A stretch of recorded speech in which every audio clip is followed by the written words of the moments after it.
The acrid smell of smoke still clung to Margaret O'Brien's worn traveling dress as she stood beside the dusty road, clutching the small hands of her twin daughters, Mary and Rose. The morning sun beat down mercilessly on the Texas plains, and the remnants of their life, a single trunk and a leather satchel containing her precious sewing supply, sat at her feet like monuments to loss. At 28, Margaret had already buried a husband and watched her seamstress shop turn to ash, leaving her with nothing but calloused fingers that knew the language of needle and thread.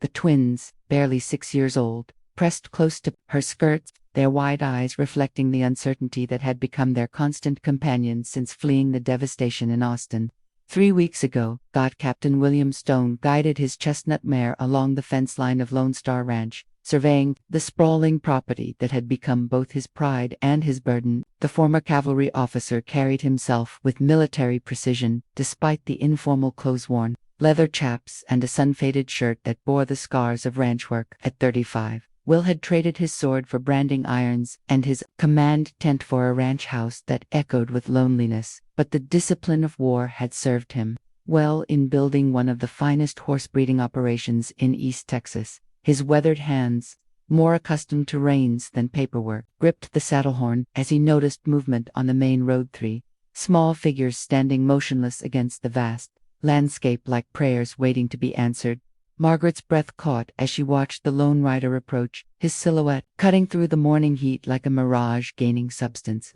She had rehearsed this moment countless times during their long journey, the explanation of her circumstances, the careful presentation of her skills, the delicate balance between desperation and dignity that might secure them shelter. Her fingers unconsciously smoothed the twins' hair, a gesture of protection that had become as natural as breathing, while her mind catalogued the items in her sewing kit that might demonstrate her worth to this stranger. The man's posture spoke of authority and purpose, qualities that both comforted and intimidated her as she prepared to place their fate in his hands once again. Before we continue, leave your like, share our story, and subscribe to the channel. Thank you.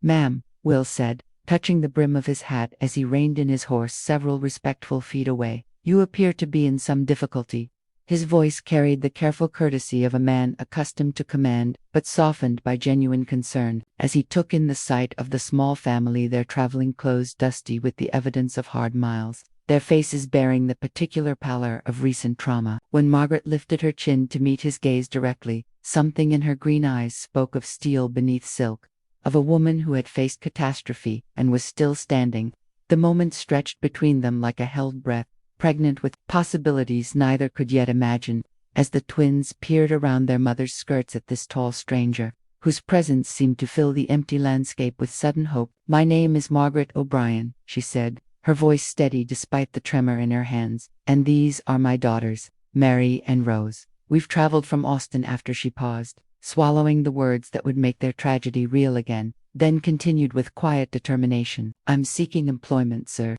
I'm a seamstress by trade, and I know my way around leatherwork as well. My late husband taught me to repair harness and saddle leather before he went to war." The twins shifted restlessly beside her, Rose clutching a small rag doll that had somehow survived their losses, while Mary's thumb found its way to her mouth, a habit that had returned with their recent upheaval. Margaret's confession hung in the air between them, a bridge built of honesty and desperation spanning the gap between their separate solitudes. Will studied the woman before him with the same attention he gave to evaluating horseflesh, not unkindly, but with the practical eye of a man who had learned that survival depended on accurate assessments. Her hands, he noticed, bore the telltale calluses of skilled needlework, and despite their obviously reduced circumstances, her daughters were clean and well tended, their simple dresses showing careful mending that spoke of loving attention to detail. Something in Margaret's bearing reminded him of the military wives he'd known, women who faced uncertainty with courage forged in the furnace of loss and responsibility. "Can you cook?" he asked finally, the question emerging more gently than intended, and when she nodded with relief flooding her features, he felt something loosen in his chest that he hadn't even realized was clenched tight. The decision came to Will with the strange certainty of fate clicking into place, though he couldn't explain why this particular family called to something deep in his soldier's heart. "I can offer you work and lodging," he said, dismounting to speak to her at eye level.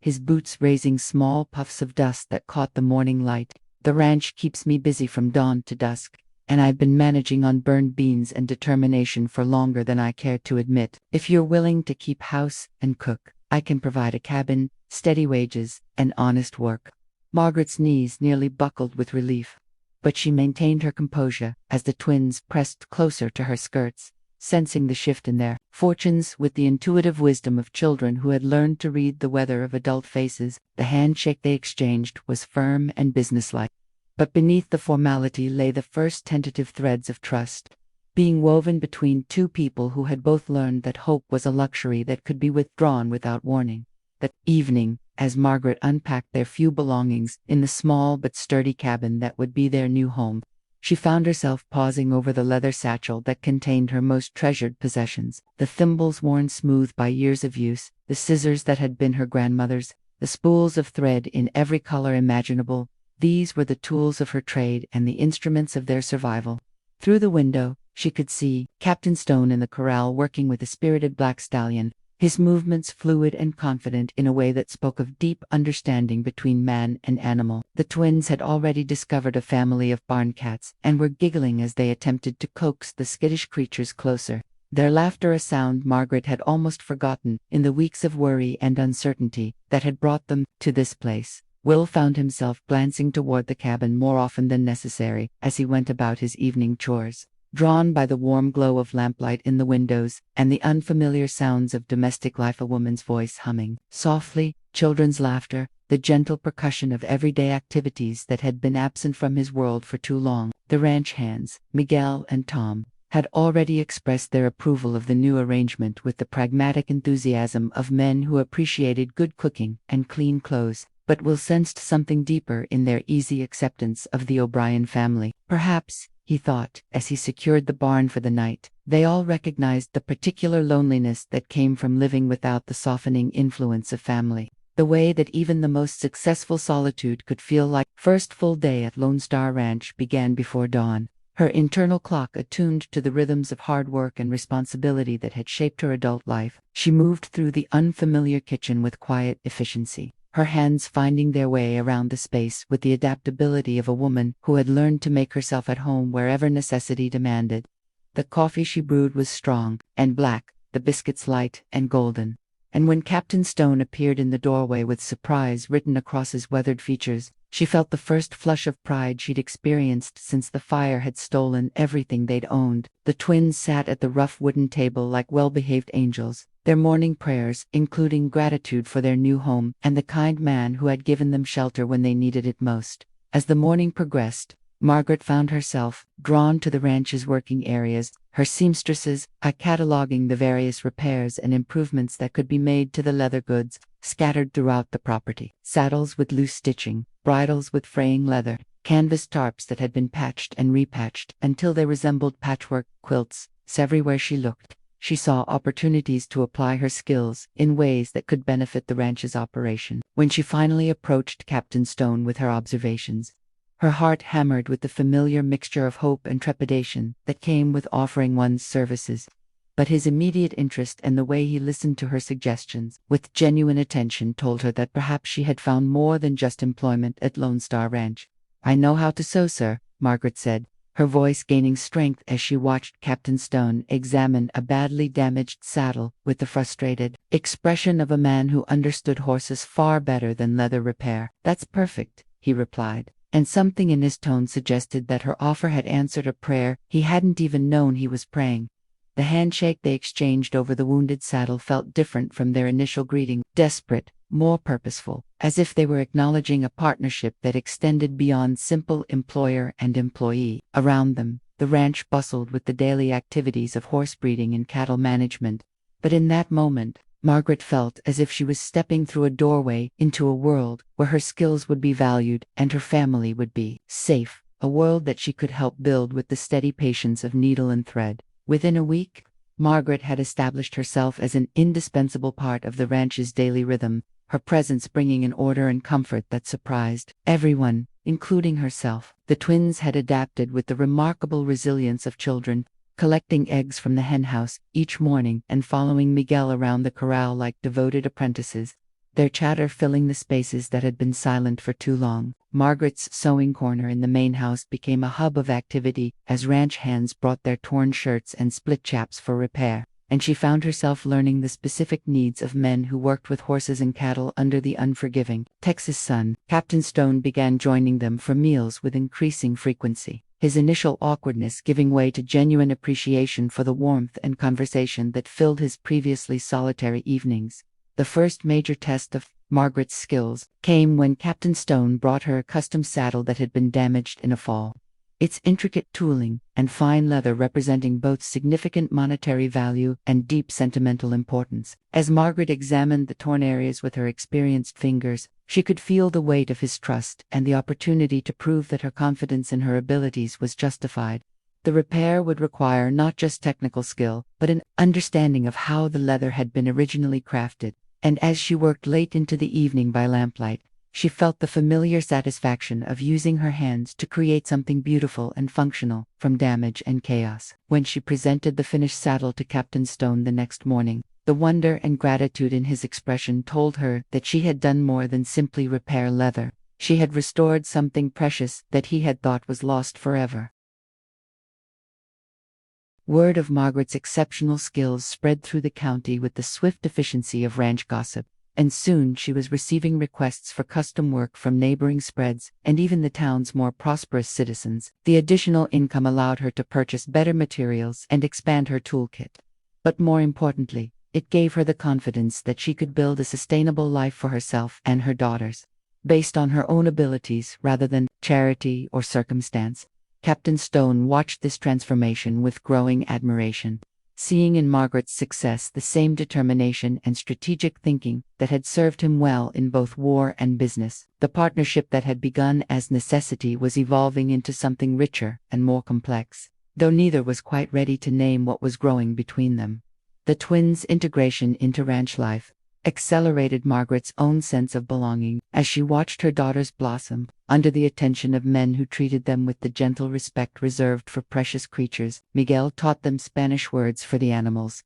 Tom showed them how to whistle for the dogs, and Captain Stone began setting aside time each evening to help them with their letters and numbers, his military precision tempered by surprising patience with their childish questions and mistakes. Margaret found herself lingering in doorways to watch these interactions, her heart full of gratitude for the masculine influence her daughters had been missing since their father's death, and for the way these rough men handled her precious girls with such tender care that as autumn approached, Margaret's workload expanded beyond simple repairs to include creating custom pieces that showcased her artistic abilities as well as her technical skills. She designed horse blankets with intricate patterns that not only provided warmth and protection, but also served as advertisements for the quality of Lone Star Ranch's operation, and her detailed leatherwork began appearing on saddles and bridles throughout the region. Captain Stone found himself consulting with her on business decisions, valuing her practical insight and her ability to see opportunities that his military training hadn't prepared him to recognize.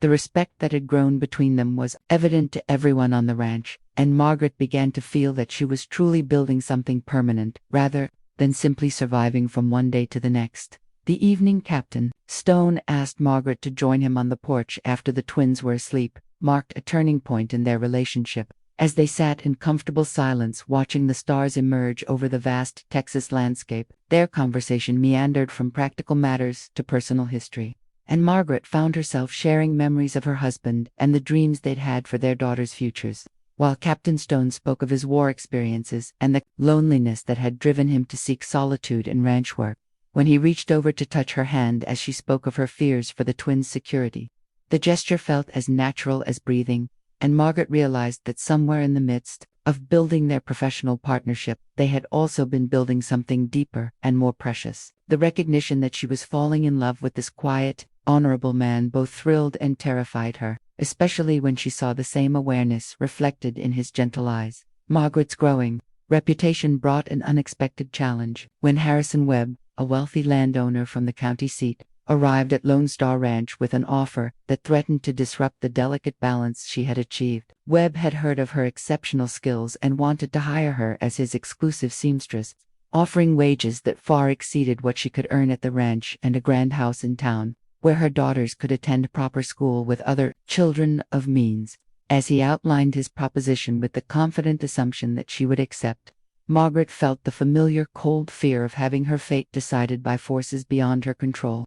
Even as part of her recognized the practical advantages his offer represented. Captain Stone's carefully neutral expression as he listened to Webb's pitch told her nothing of his feelings, but she could sense the tension radiating from his still form as he stood beside her chair like a guardian waiting to see which direction the threat would emerge from. The sleepless night that followed Webb's visit found Margaret pacing the small cabin, weighing security against happiness, practical advantage against the intangible bonds she had built at Lone Star Ranch. The twins slept peacefully in their shared bed, unaware that their mother was wrestling with a decision that could determine the shape of their futures, and Margaret found herself cataloging all the reasons Webb's offer made sense alongside all the reasons her heart rebelled against leaving this place that had become home. When she finally emerged at dawn to find Captain Stone already at work in the corral, something in his carefully maintained distance told her that he was struggling with his own response to the situation, and she realized that her decision would affect more than just her own family. The weight of that responsibility settled over her like a mantle she wasn't sure she was strong enough to wear,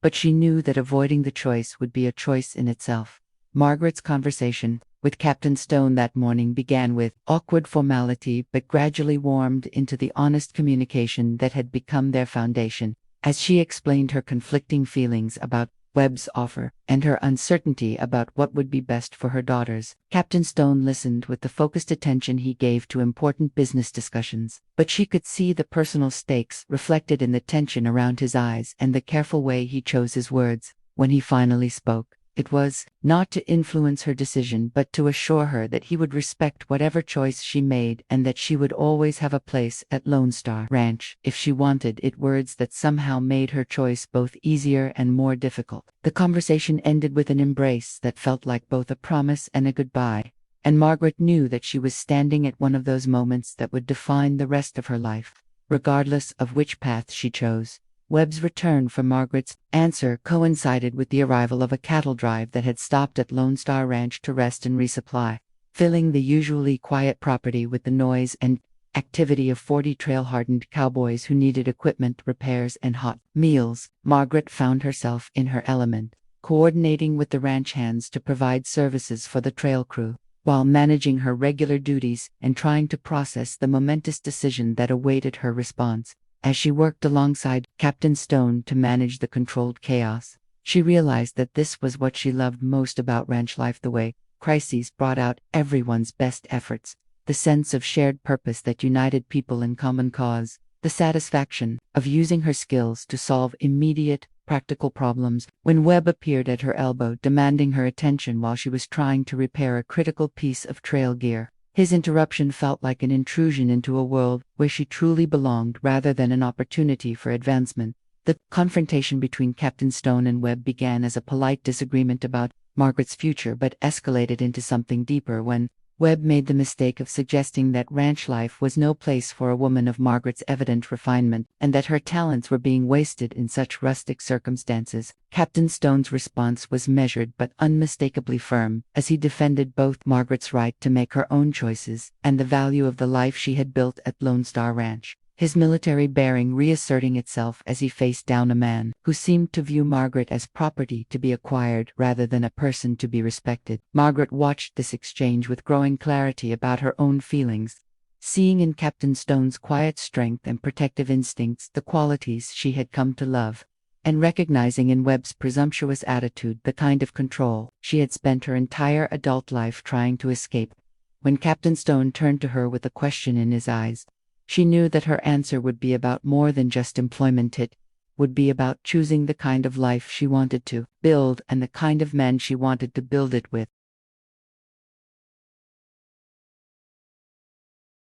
Margaret's rejection of Webb's offer was delivered with the diplomatic grace of a woman who had learned to navigate difficult situations without burning bridges. But her underlying firmness left no room for argument or negotiation. She explained that while she appreciated his generous proposal, she had found both professional satisfaction and personal happiness at Lone Star Ranch and intended to continue building her business and her life in the community that had welcomed her family. Webb's response revealed the entitled arrogance that had been lurking beneath his polite surface, as he suggested that she was making a foolish decision based on sentiment rather than practical considerations, and that she would regret choosing poverty and isolation over security and social advancement. Margaret's calm rebuttal, delivered with the quiet dignity that Captain Stone had come to admire, made it clear that she understood the value of what she was choosing and was prepared to defend her decision against anyone who questioned it. Aftermath of Webb's departure brought a sense of relief and celebration to Lone Star Ranch,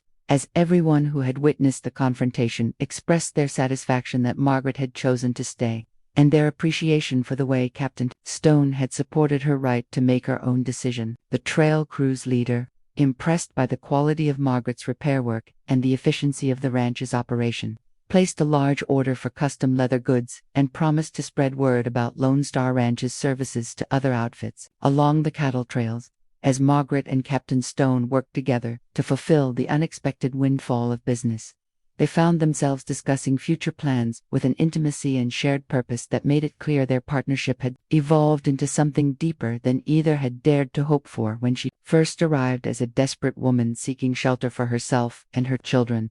The revelation that changed everything came not through dramatic confrontation but through a quiet conversation on a Sunday evening, as Margaret and Captain Stone sat on the porch watching the twins play with a litter of kittens, while the sun painted the western sky in shades of gold and rose. Margaret had been working on a particularly complex piece of leather tooling, a decorative belt that would serve as her masterpiece and advertisement for her highest level of skill. When Captain Stone mentioned that he had been thinking about expanding the ranch's operation to include a formal leather goods business, with Margaret as the master craftswoman and equal partner, the proposal represented not just professional advancement but personal recognition of her value as more than an employee or dependent. And as they discussed the practical details of such an arrangement, Margaret realized that she was being offered something she had never dared to dream of: partnership with a man who saw her as an equal rather than a responsibility or acquisition. The arrival of unexpected ally came in the form of Captain Stone's sister, Elizabeth, who traveled from San Antonio with her husband and 2 young sons to visit the brother she hadn't seen since before the war. Elizabeth's initial concern about the propriety of a single woman living on the ranch quickly transformed into enthusiastic support when she witnessed Margaret's skill, intelligence, and the obvious happiness her presence had brought to her previously solitary brother. As a woman who had managed her own successful millinery business before marriage, Elizabeth understood the rare value of Margaret's combination of artistic talent and business acumen, and her vocal approval carried weight not just with Captain Stone but with the broader community that looked to the established families for social guidance. The friendship that developed between the 2 women provided Margaret with both emotional support and practical advice about navigating the complexities of business ownership in a world that didn't always welcome female entrepreneurs. Confidence in her place at Lone Star Ranch was tested when a severe autumn storm damaged several buildings and scattered equipment across the property,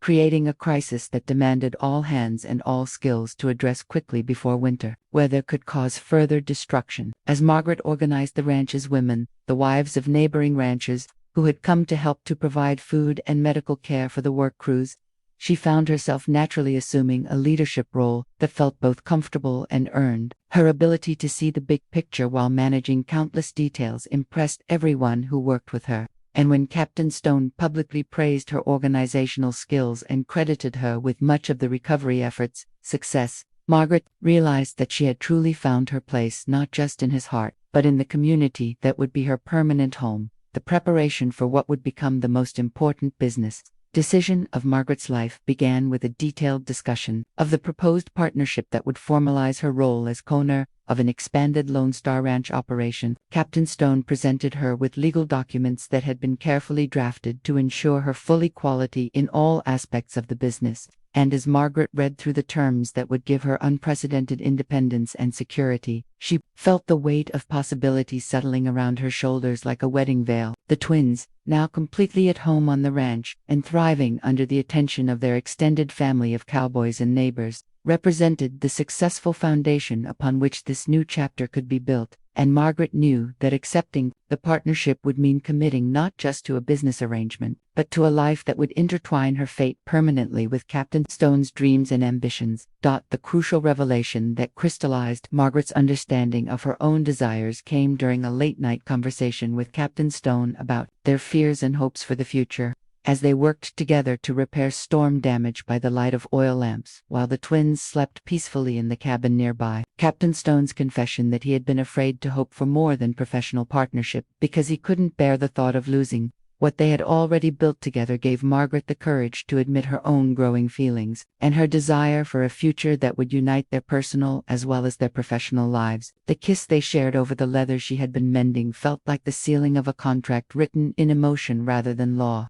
And as they held each other in the warm circle of lamplight surrounded by the tools of their shared trade, Margaret knew that she had found not just love but the partnership of equals that she had never believed possible in a world that rarely offered women such opportunities. The major crisis that threatened to destroy everything Margaret and Captain Stone had built together arrived in the form of legal challenges to the ranch's water rights, brought by a consortium of wealthy investors who wanted to force small ranchers to sell their properties for development into a railroad town. The threat was not just financial but existential, as loss of water access would make ranching impossible and destroy the community that had formed around Lone Star Ranch and its neighbors, leaving Margaret and her daughters once again homeless and vulnerable to forces beyond their control. As lawyers and surveyors swarmed over the property looking for technical violations that could support the investors' claims, Margaret found herself fighting not just for her own security but for the preservation of a way of life that had given her family belonging and purpose.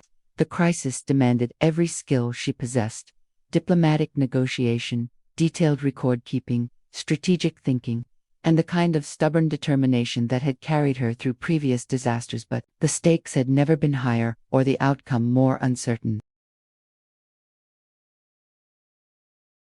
Margaret's response to the crisis revealed depths of strength and cunning that surprised even Captain Stone, as she systematically documented the ranch's legal claims, organized the neighboring ranchers into a unified defense, and used her growing reputation and business connections to build support for their cause throughout the county. Her leather goods business, which had begun as simple survival, now provided both financial resources and political connections that proved crucial in the fight against the investors. And Margaret realized that her skills had given her not just economic independence but genuine power to shape events rather than simply endure them. The transformation from desperate widow to respected businesswoman and community leader felt as dramatic as any military campaign Captain Stone had participated in. But it was fought with legal documents and community meetings rather than weapons, requiring different skills but no less courage or strategic thinking. The support that rallied around Margaret and Captain Stone during their legal battle demonstrated the depth of respect and affection they had earned in the community, as neighbors who had initially viewed Margaret with polite skepticism now recognized her as an integral part of the network of relationships that held their scattered society together. The legal fund that was established to fight the water rights challenge grew not just from the contributions of wealthy ranchers, but from the smaller donations of cowboys, shopkeepers, and farm families who understood that the attack on Lone Star Ranch represented a threat to all of their independence and security. As Margaret worked tirelessly to coordinate the legal defense while maintaining her business obligations and caring for her daughters, she felt the weight of community expectation and support in a way that both honored and challenged her. Knowing that failure would affect not just her own family but dozens of others who had placed their trust in her leadership and judgment, the transformative crisis reached its climax during a dramatic court hearing, where Margaret's meticulous documentation and Captain Stone's military bearing combined to present a case that not only defended their water rights but exposed the investors' fraudulent claims and corrupt practices. Margaret's testimony, delivered with quiet dignity and supported by detailed evidence, transformed her in the eyes of everyone present, from a dependent woman seeking charity to a formidable advocate defending her community's interests with intelligence and courage that commanded respect from even their opponents. The judge's ruling in their favor represented more than legal victory. It was recognition of Margaret's transformation from refugee to respected citizen, from dependent to partner, from victim of circumstances to architect of her own destiny. As Captain Stone lifted her off her feet in celebration while the twins cheered and the courtroom erupted in applause, Margaret felt the final pieces of her new identity click into place, knowing that she had not just won a legal battle, but earned her place as an equal partner in every aspect of the life they were building together. The final confrontation with the forces that had threatened their way of life took place not in a courtroom but in the practical work of rebuilding and expanding what the legal battle had preserved. As Margaret and Captain Stone worked together to implement the business partnership that would secure their future and provide a model for other women seeking economic independence, the leather goods business that had begun as a survival necessity now required its own building, additional equipment, and hired help to meet the demand generated by their growing reputation. And Margaret found herself managing employees and making decisions that affected not just her own family but the economic health of the entire community. The confidence she brought to these responsibilities reflected the profound change in her understanding of her own capabilities. As she approached challenges with the assurance of a woman who had proven herself under the most difficult circumstances and earned the right to take risks and make mistakes in pursuit of even greater success, Captain Stone's proposal of marriage came not as a romantic surprise, but as the logical culmination of a partnership that had already proven itself in every area that mattered, delivered during a quiet moment as they worked together to design the layout for Margaret's new workshop. The conversation that followed was practical rather than passionate, focusing on the legal and financial advantages of formalizing their relationship, while acknowledging the deep emotional bond that had grown between them over months of shared challenges and triumphs. Margaret's acceptance was given with the same careful consideration she brought to all important decisions, recognizing that marriage would provide additional security for her daughters while formalizing the equality she had already achieved in their professional relationship. The kiss they shared over the architectural drawings felt like the signing of a treaty between equals rather than a romantic surrender, and Margaret knew that this marriage would be built on mutual respect and shared ambitions rather than the traditional dependencies that had characterized her first union. The wedding ceremony that united Margaret and Captain Stone was a community celebration that reflected their shared values and the support network they had built together, held on the ranch with neighbors, employees, and friends, creating an atmosphere of joyous approval that validated their unconventional path to partnership. Margaret wore a dress of her own creation, its elegant lines and expert construction serving as both personal statement and advertisement for her skills, while the twins served as flower girls in matching outfits that showcased their mother's attention to detail and artistic vision. As they exchanged vows that spoke of mutual respect, shared responsibilities, and equal partnership, Margaret felt the weight of tradition being transformed into something new and hopeful, a marriage model that honored both individual strength and collaborative achievement. The celebration that followed featured food prepared by the community's women, music provided by the ranch hands, and speeches that acknowledged Margaret's journey from desperate refugee to respected business owner and beloved community member. The integration of their personal and professional lives proceeded with the same methodical planning that had characterized all their major decisions. As Margaret moved her daughters into the main ranch house and converted part of the building into offices that could accommodate both the ranching operation and the leather goods business, the twins adapted to their new role as daughters of the ranch owner with the resilience they had shown throughout their journey, gaining not just a father but a larger family that included the cowboys, neighboring ranchers, and community members who had watched their mother's transformation with approval and affection. Margaret found herself managing a complex household that included business guests, ranch employees, and social obligations, while maintaining the high standards of craftsmanship that had built her reputation. But the challenges felt manageable because she was facing them as part of a team rather than struggling alone against overwhelming odds. The climax of Margaret's journey came with the recognition that she had not just survived catastrophic loss, but had used her skills and determination to build something better than what she had lost, creating a life that offered her daughters opportunities and security that exceeded anything she could have provided as a struggling seamstress in Austin. The success of her business, the strength of her marriage, and the stability of their community position represented achievements that went far beyond simple recovery from disaster. They were the fruits of courage, intelligence, and the willingness to take risks in pursuit of dreams that had once seemed impossible. As she stood in her new workshop, surrounded by equipment that represented the most advanced leatherworking tools available and looking out windows that offered views of the ranch where her daughters would grow up secure and loved.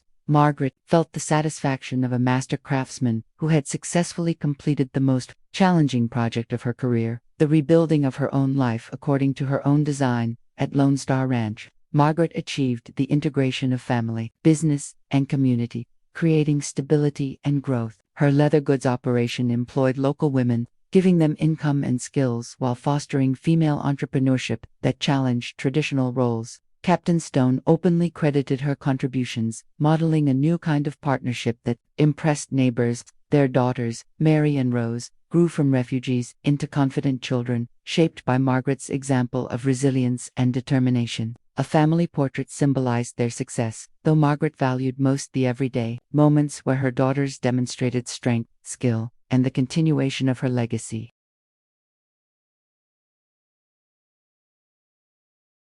Five years later, her expanded workshop employed 6 women, including Sarah Witta, whose story mirrored her own and had gained a reputation across Texas for quality and innovation. The twins, now 11, thrived in their education while showing artistic talents. Family evenings on the porch revolved around business plans, education, and future growth, reflecting the solid foundation they had built. Each night, Margaret's gratitude for her second chance blended with determination to help other women. Working by lamplight on a custom saddle, she recognized her greatest achievement, not just transforming leather, but transforming herself, a life of partnership, purpose, and hope that shone beyond the ranch into the community.